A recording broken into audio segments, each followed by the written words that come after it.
My boss slipped me an envelope. Don't open this here. Go home. Pack a bag. I looked confused. He whispered, you have 24 hours when I opened it. My boss slipped me an envelope at 2:47 p.m. on a Tuesday, right in the middle of the open-floor office at Henderson & Associates, where 43 people sat within earshot, typing on keyboards and talking on phones, and pretending not to notice when David Chen, our department director, my direct supervisor for 3 years, walked up to my desk holding a plain manila envelope and set it down next to my coffee mug without saying a word. Don't open this here, he whispered, leaning in close enough that I could smell his cologne. Something expensive, woody, the kind of scent that costs $120 a bottle. His voice was so quiet I almost didn't hear him over the ambient noise of fluorescent lights humming and the air conditioning rattling through the vents. Go home, pack a bag. I blinked up at him, my fingers frozen over my keyboard, where I'd been responding to an email about quarterly projections. What? He leaned in even closer, his hand gripping the edge of my desk hard enough that his knuckles went white. You have 24 hours. His eyes, dark brown, usually warm and friendly during our weekly check-ins, looked different now, scared, urgent. Trust me on this. Then he straightened up, adjusted his tie, and walked away, just like that. Back to his corner office with the glass walls,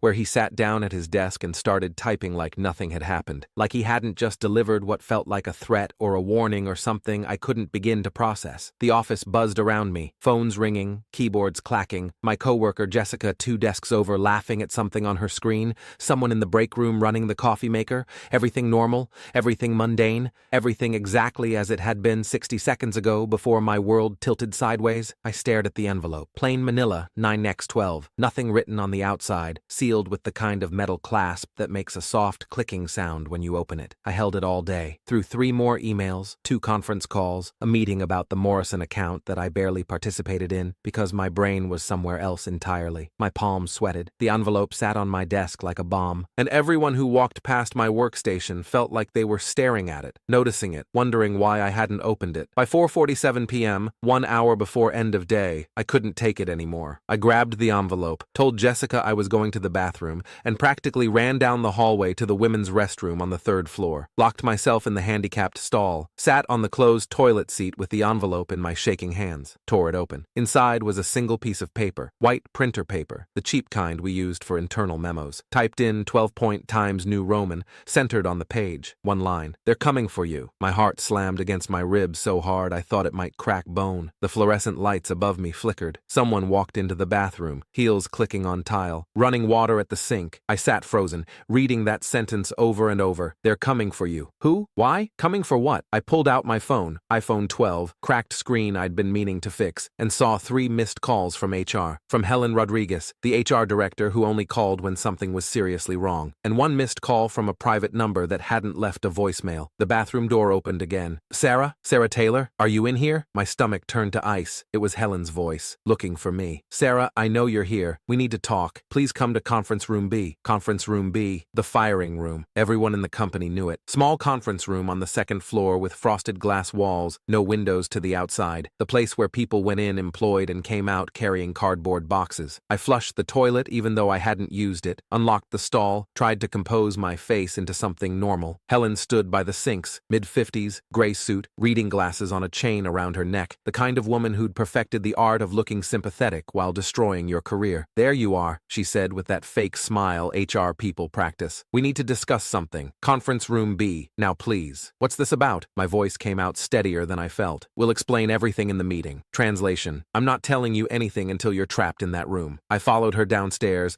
my legs moving on autopilot. Through the office, where people deliberately didn't look at me, everyone knows what it means when HR walks you somewhere, down the stairs, past the water cooler, to conference room B with its frosted glass and terrible overhead lighting. When I walked in, the whole management team was there. 5 people sitting around the small conference table. Helen Rodriguez at the head, Gary Mitchell from legal wearing his perpetual frown, Christine Park from accounting with her tablet and stylus, Tom Harrison, the VP of operations, and David Chen sitting silently in the corner, still not looking at me. Fake smiles, fake sympathy. The energy in the room like a funeral, where no one particularly liked the deceased. Helen gestured to the empty chair across from her. Please sit. I sat. The chair was too low, which I was pretty sure was deliberate. Make the person being fired feel small, off balance, powerless. Helen opened a folder, pulled out a stack of papers, positioned them carefully in front of her. Sarah, thank you for coming. This is a difficult conversation, but I'll get right to it. Due to recent allegations of financial fraud involving client accounts. We're terminating your employment effective immediately. The words hit me like physical objects. What? I actually laughed, this hysterical bark that echoed off the frosted glass. What fraud? I don't even handle client funds. I'm in project management. Helen kept talking in that slow, calm, rehearsed voice HR people use when they're following a script written by lawyers. We've received credible evidence that you've been systematically diverting client funds into a personal account. Over the past 8 months, approximately $43,000 has been misappropriated.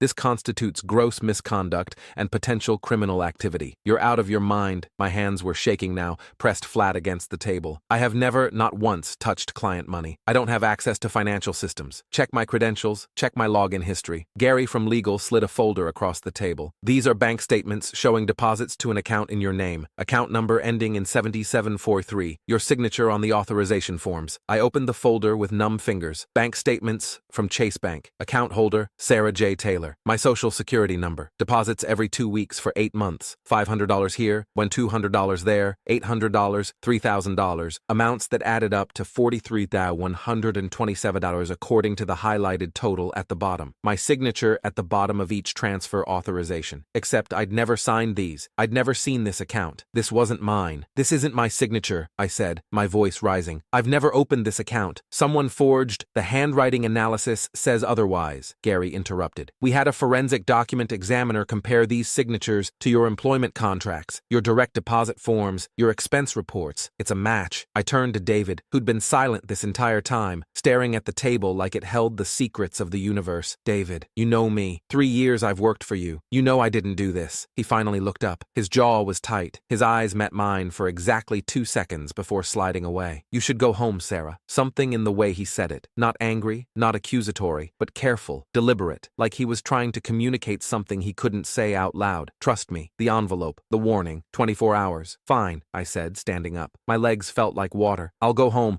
but this isn't over. I didn't steal anything, and I'm going to prove it. Helen stood too, pulled a cardboard box from under the table. They'd had it ready, had known exactly how this would go. Security will escort you to collect your personal items. You have 15 minutes. Your access cards and company laptop need to be surrendered before you leave the building. I took the box, walked out of conference room B in a daze. Security guard, Marcus, who I'd chatted with 100 times in the lobby, followed me upstairs with his eyes carefully neutral, watched while I packed my desk, framed photo of my parents, my coffee mug with the cat on it that my sister had given me for Christmas, the succulent plant that had somehow survived 3 years of my neglect, a stress ball shaped like a brain that I squeezed during difficult calls. Jessica watched from her desk, eyes wide. Sarah, what's happening? I'll tell you later, I said, because Marcus was standing right there and I didn't trust my voice not to crack. 15 minutes later, I was in the parking garage, sitting in my car, 2019 Honda Civic, still had that newish car smell, with a cardboard box on my passenger seat and my entire life feeling like it had just collapsed into rubble. I drove home on autopilot. 23 minutes through Chicago traffic, past the lake that looked gray and cold under April clouds, to my apartment in Lincoln Park. 1 bedroom, $850 monthly rent, 4th floor walk-up. Parked in my assigned spot. Carried the box upstairs with hands that wouldn't stop shaking. Found a second envelope under my door. Plain white this time. No address, no stamp. Someone had hand-delivered it, had slipped it under my door while I was being fired, while my life was being systematically destroyed by people I'd trusted. I unlocked my apartment, dropped the box on my kitchen counter, tore open the envelope. Inside was a flash drive. Kingston 32 GB, the cheap kind you buy in bulk at Office Depot. No note, no explanation. I booted up my personal laptop, MacBook Air, 3 years old, running slow but functional, and plugged in the drive with fingers that felt like they belonged to someone else. One file, audio recording, MP3 format, file name, proof, MP3. I clicked play, static first, then voices, David Chen's voice, immediately recognizable, and another voice, female, bright, cheerful, in that performative way that set my teeth on edge even through the recording. Jenna Mitchell, the office angel, 26 years old, blonde hair always perfectly styled, brought homemade cookies every Friday, flirted with every manager over 35, smiled like she'd never had a negative thought in her life. The coworker everyone loved because she was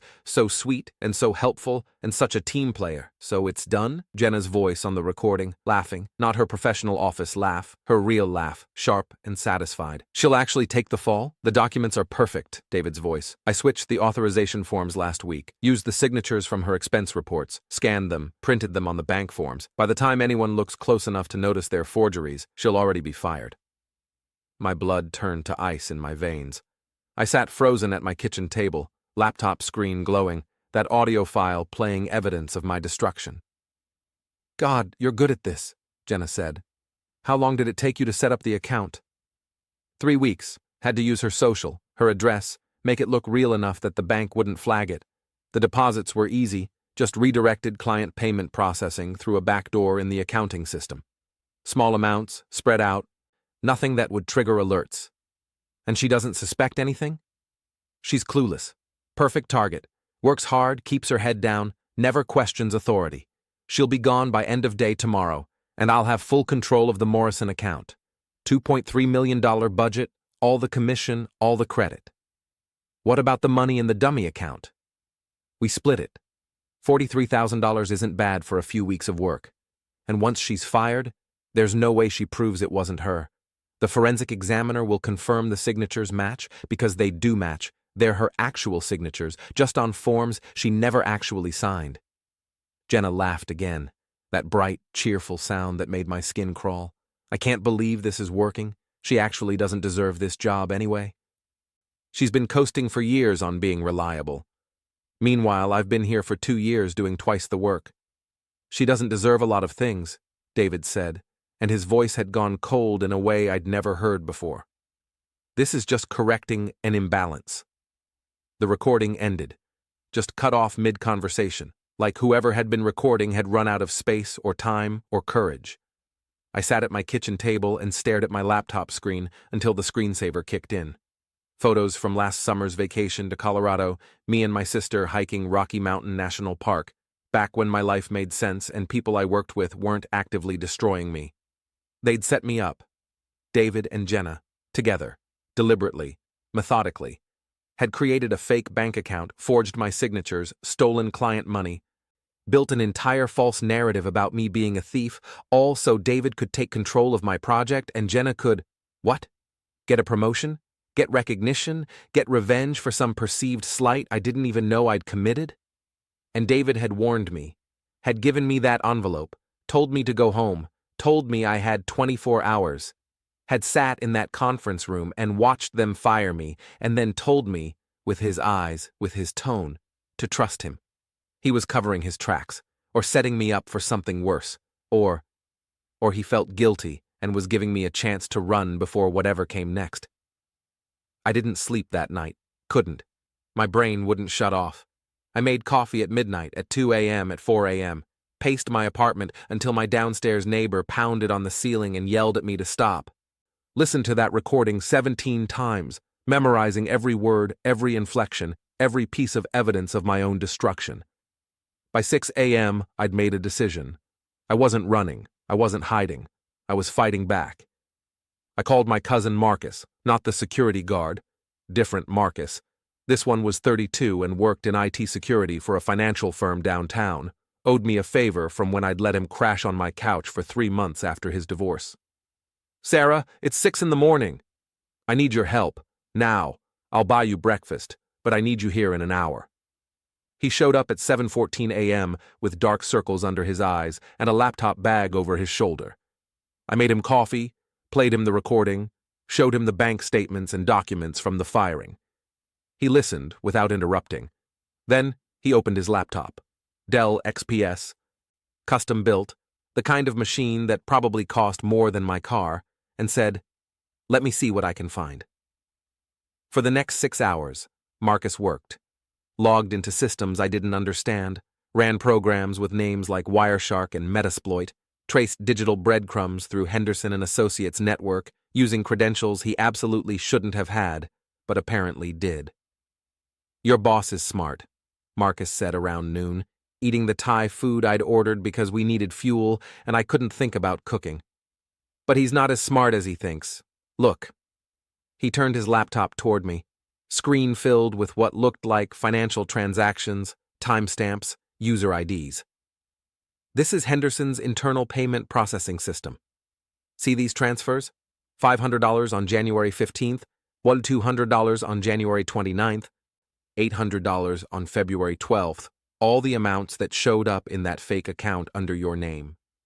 Okay? They were initiated from your boss's login credentials, not yours. He accessed the system, set up automatic transfers, routed them through what he thought was an untraceable path, but there's always a trail if you know where to look. IP addresses, server logs, metadata. My hands were shaking again. So, I can prove he did it? Better. I can prove Jenna helped. Look at this. He pulled up another screen.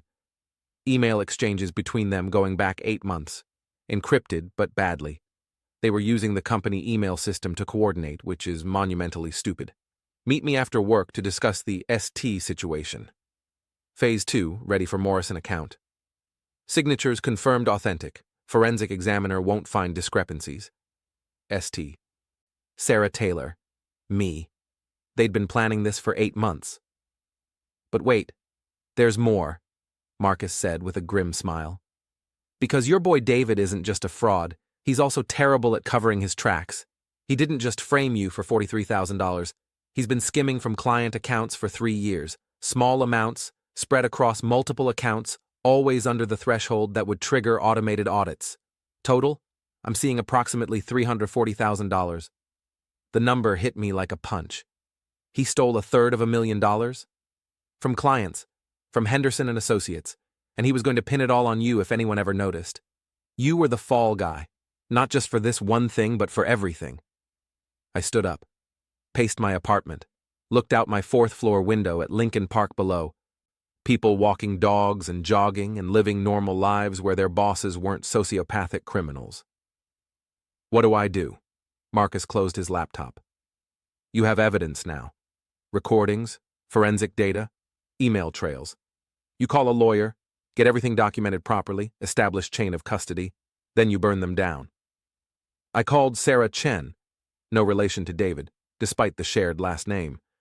An employment lawyer I'd met at a networking event 2 years ago. Left a voicemail at 1:47 p.m. explaining I'd been wrongfully terminated and had evidence of fraud. She called back 17 minutes later. Come to my office, now. Bring everything. At 4:30 p.m., I sat in Sarah Chen's office in the Loop, 20th floor, windows overlooking Michigan Avenue, the kind of office that cost $600 an hour and was worth every penny. She listened to the recording. Reviewed Marcus's findings, read the termination documents. This is extraordinarily clear-cut, she said. They committed fraud, forgery, and wrongful termination. The recording alone is damning. Illinois is a one-party consent state, so if someone involved in the conversation recorded it, it's admissible.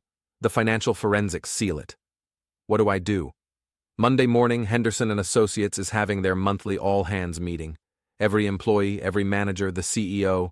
I know because I've done work with them before. They're predictable. She smiled, sharp and predatory. I think you should attend.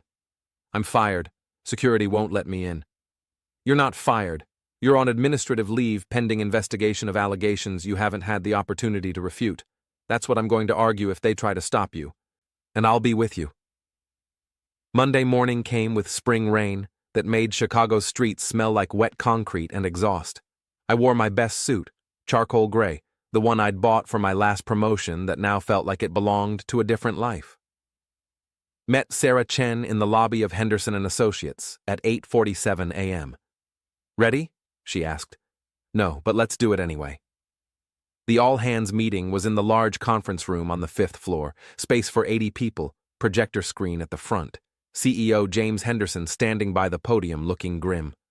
The room was already full when Sarah and I walked in.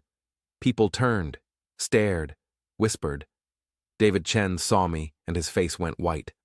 Jenna Mitchell was sitting 3 rows back, perfectly styled as always, and when our eyes met, she smiled that bright, false smile before it faltered.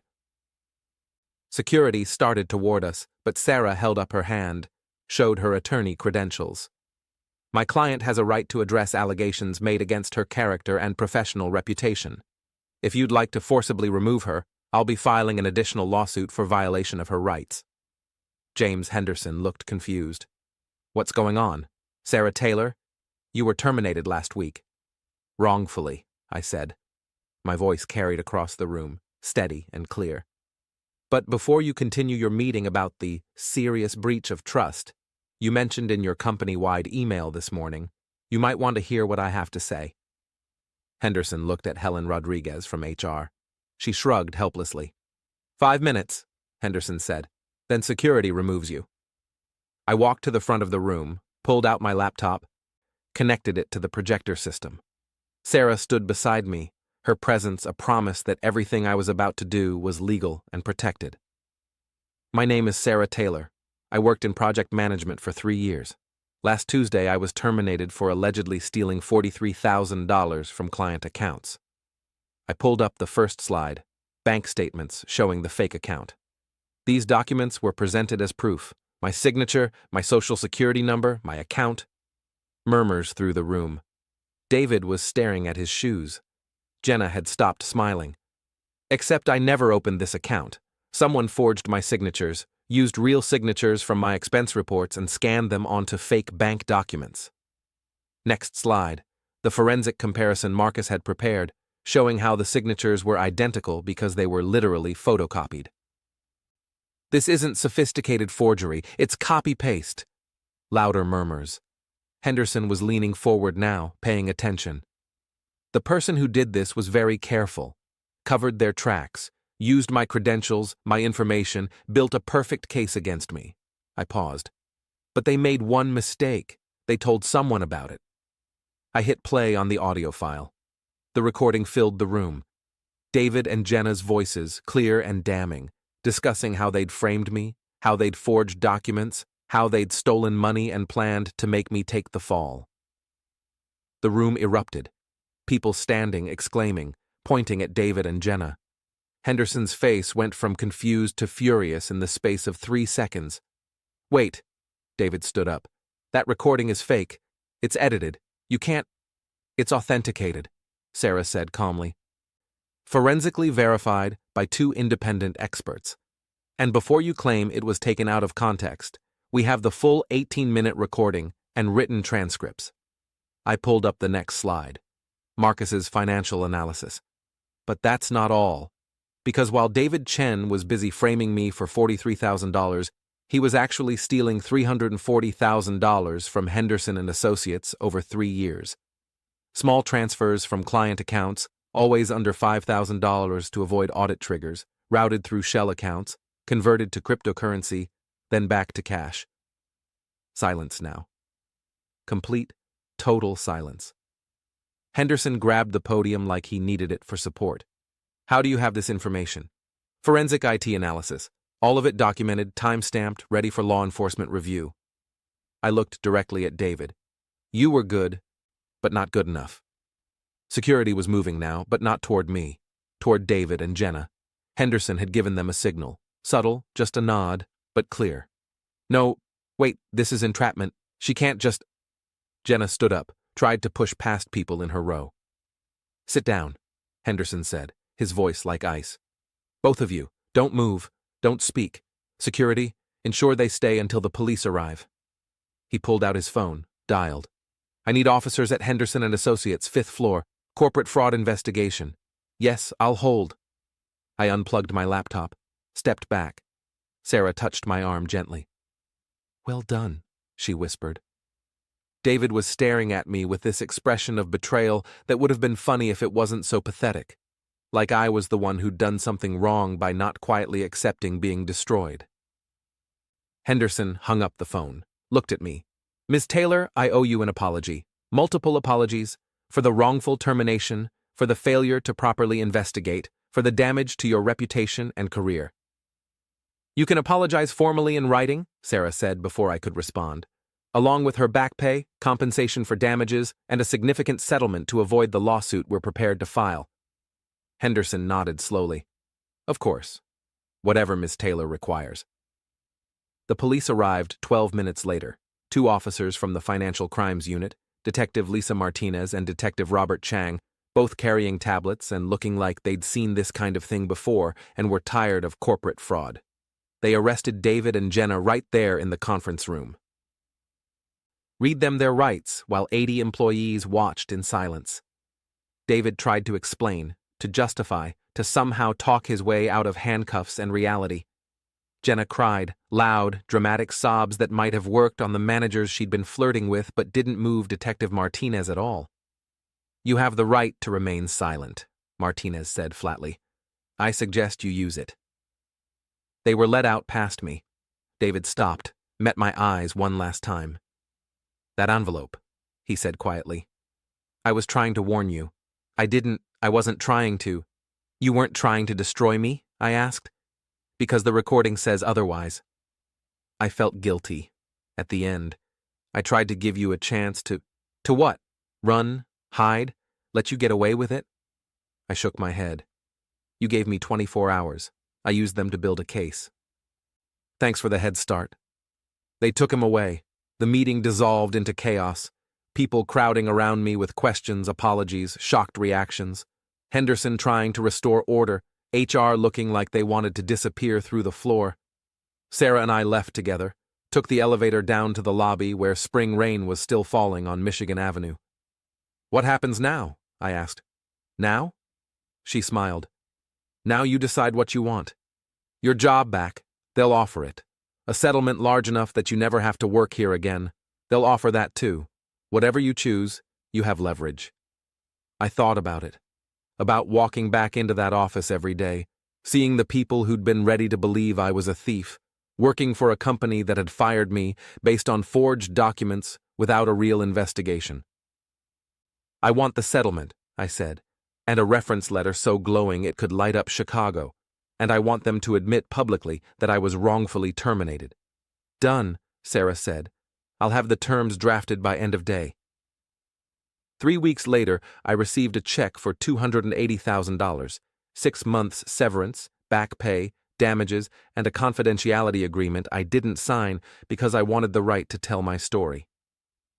Henderson and Associates issued a company-wide memo acknowledging the wrongful termination and apologizing for the failure in our verification processes. David and Jenna were both charged with wire fraud, identity theft, and embezzlement. David pleaded guilty 6 months later, got 4 years in federal prison. Jenna took a plea deal, 18 months and restitution. They both lost their careers, their reputations, their futures. I got a new job. Better company, better pay, better boss who actually respected me instead of framing me for crimes. Started therapy to deal with the trust issues and the nightmares where I opened envelopes and found accusations I couldn't disprove. A year later, I was sitting in my new apartment, nicer neighborhood, bigger space, no more 4th floor walk-up, when I got an email. From David, prison email system, monitored and logged and probably read by a dozen officials. I'm sorry, it said. I know it doesn't matter now. I know you won't forgive me. But I am sorry. I was desperate. The gambling debts, the pressure, the feeling like I'd never be successful enough. It doesn't excuse what I did. The envelope was the only decent thing I did in that whole nightmare. I thought if I warned you, maybe you'd run, and I could at least tell myself I'd tried to minimize the damage. But you didn't run. You fought. You won. And you deserve to win. I hope you're doing well. I hope you never think about me again. David. I read it once. Then I deleted it. Some apologies come too late.